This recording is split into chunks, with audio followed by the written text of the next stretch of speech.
Good morning students, welcome to Shri Radha Vallabh academy. Subject Hindi. आज हम बच्चों अपने हिंदी का 4th चैप्टर पढ़ेंगे, मेरी जीवन रेखा। तो पाठ के शीर्षक से ही समझ में आ रहा है कि मेरी यानी कि स्वयं के जीवन के बारे में जिसमें लेखक ने बताया है उसको उन्होंने पाठ में लिखा है। जैसे मेरी जीवन रेखा में महावीर प्रसाद द्विवेदी ने अपने जो जीवन में उनके साथ जो भी विषम परिस्थितियां आई या उन्होंने जो भी कार्य किए उन सब का जो है ब्यौरा उन्होंने अपने इस पाठ में लिखा है। जैसे महावीर प्रसाद द्विवेदी को प्रारंभिक शिक्षा काल में किन विषम परिस्थितियों का सामना करना पड़ा और उन विषम परिस्थितियों का सामना उन्होंने दृढ़ संकल्प से करके सफलता की सीढ़ियां चढ़ी ऊपर, यानी कि सफलता को प्राप्त किया।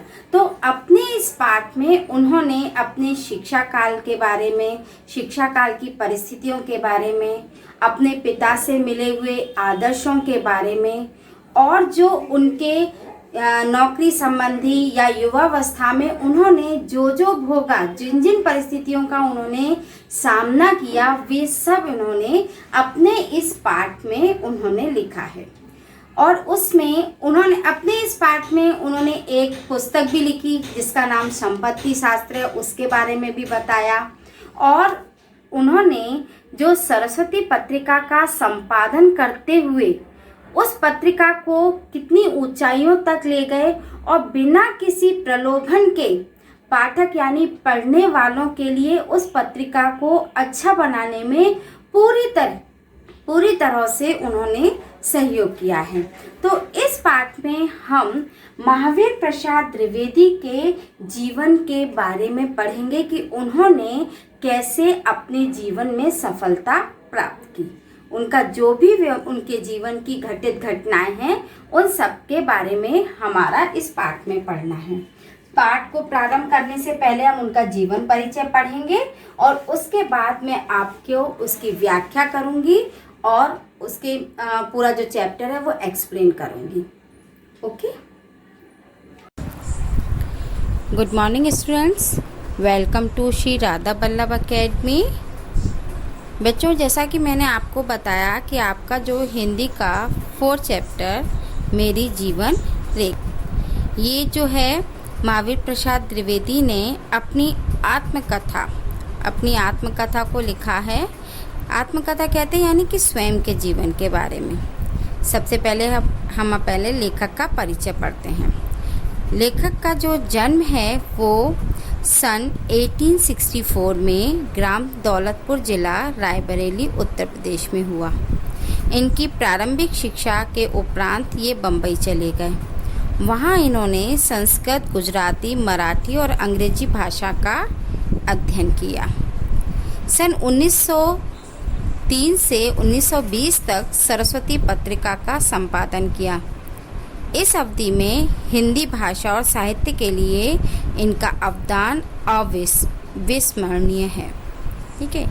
और 21 दिसंबर सन 1938 ईस्वी में इनका देहांत हो गया। हिंदी गद्य के विकास में आचार्य महावीर प्रसाद द्विवेदी का बहुत महत्वपूर्ण योगदान है। इनके विनय विनोद काव्य हैं, विचार विमर्श, साहित्य संदर्भ, नैषध, चरित्र चर्चा, अद्भुत आलाप, साहित्य सीकर आदि बहुत सारी इनकी रचनाएं हैं। तो हमने अपना इनके जीवन परिचय के बाद अपने चैप्टर पे आते हैं। सबसे पहले आपको इस पाठ का जो केंद्रीय भाव है वो मैं बताती हूँ। ये आत्मकथात्मक निबंध है, यानी कि अपनी स्वयं की कथा पर लिखा हुआ ये निबंध है। महावीर प्रसाद द्विवेदी ने अपने जीवन में जितने भी संघर्ष किए उनको अपनी इस कथा में रेखांकित किया है। ठीक है। उन्होंने अपनी जीवन यात्रा में बहुत सी विषम परिस्थितियों को भोगा और दृढ़ संकल्प के साथ उनका सामना किया और जीवन के पथ पर आगे बढ़ते रहे और अपने लक्ष्य को सदैव उन्होंने पाया। पूरी ईमानदारी और निष्ठा से अपने कर्तव्यों का पालन करते हुए मनुष्य को आत्मतोष तो होता ही है, साथ ही उनका उत्साह और लगन का संचार भी होता है। मात्र व्यक्तिगत स्वार्थ से ऊपर उठकर अपने दायित्वों का पालन करना मनुष्य को उच्च सफलताओं से जोड़ता है।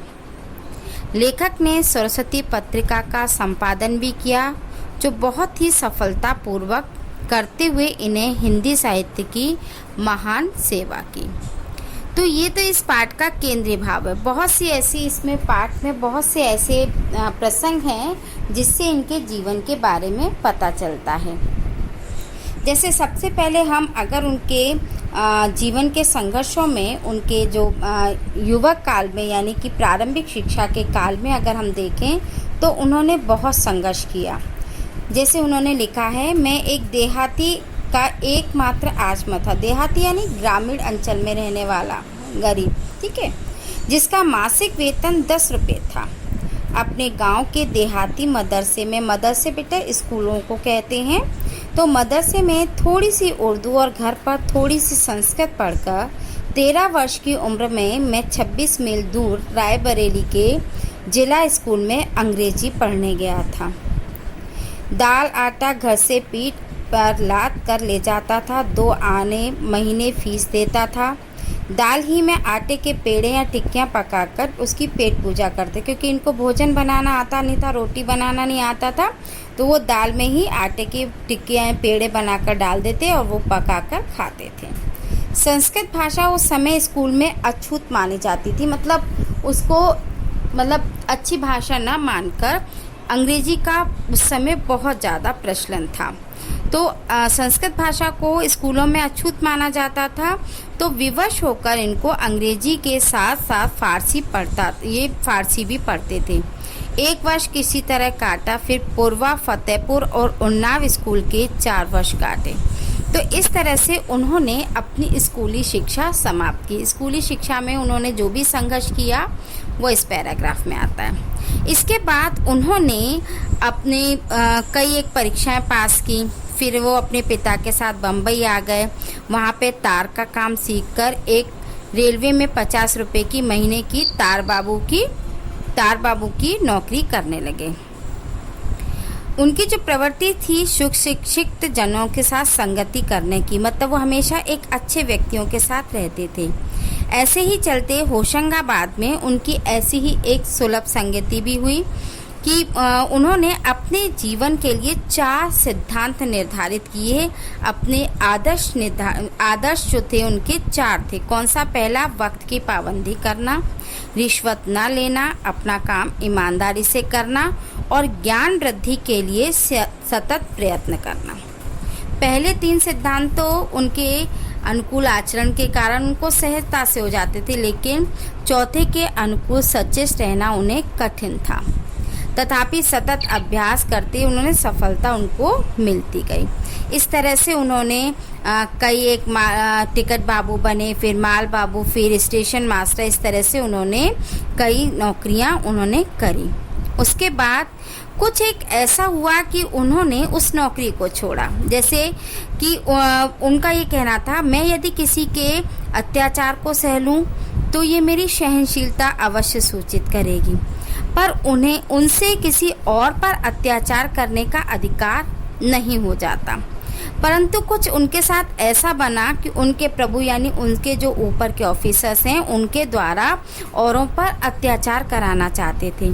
तो उन्हें हुक्म दिया गया कि कर्मचारियों को लेकर रोज़ सुबह 8 बजे मेरे दफ्तर में आओ और ठीक 10 बजे मेरे जो कागज़ हैं वो मेरी मेज़ पर मिलने चाहिए।